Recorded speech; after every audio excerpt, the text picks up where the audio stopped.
Alright, let's continue. Let's take this. Evaluate the integral of sin x all over square root of cos x dx. Okay, the integral of sin x all over square root of cos x dx. Now let's go. I want to write it this way: integral of 1 all over square root of cos x sin x dx. Okay, now let's go. I'm going to say let t equal to cos x. Let cos x be called a letter, and then let's choose letter t. So we're going to have let t equal to cos x, and then we find the derivative of t with respect to x.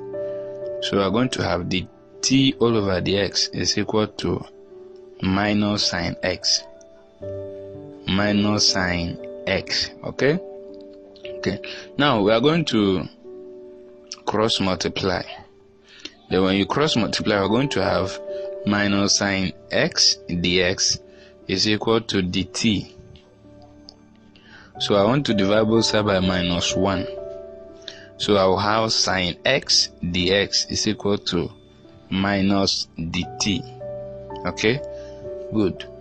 Let's go. In our main function, we have integral of 1 all over square root of cos x sin x dx. So let's replace cos x with t, and then sin x dx with minus dt. So we're going to have integral of 1 all over square root of t minus dt. Then you discover that this square root of t can be written as 1 all over 2. That is raised power 1 all over 2, okay? That means we are going to have integral of 1 all over t raised to power 1 all over 2 minus dt. Okay? Now let's go. This 1 all over t raised to power 1 all over 2 can be written as t raised to power minus 1 all over 2. So therefore, let's take this minus to the back. Then we'll have minus integral of t raised to power minus 1 all over 2 dt. Okay, here let's integrate properly.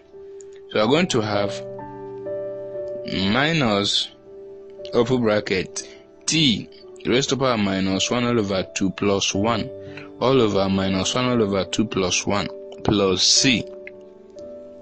Then we have minus open bracket t minus 1 all over 2 plus 1 will give us 1 all over 2 all over 1 all over 2 plus c. So therefore we have minus open bracket t raised to power 1 all over 2. You know, this all over can be written as divided by 1 all over 2 plus c. So we have minus open bracket t raised to power 1 all over 2 times 2 all over 1 close the bracket plus c.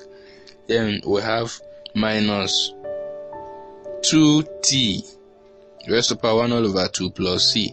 And when you say t raised to power 1 all over 2 times 2 all over 1, it will give you t.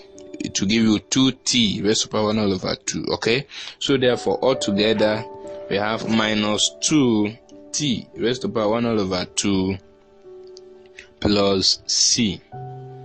Then you discover that this t raised to power 1 all over 2 can be written as square root of t. Okay, so that means we have minus 2 square root of t plus c. Then you discover that our t is equal to cos x. Let's replace it back.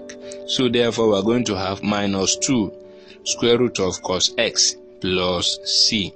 So therefore the integration of sin x all over square root of cos x dx, it will give us minus 2 square root of cos x plus c. Alright, yes, thank you very much for watching. Let's take more example.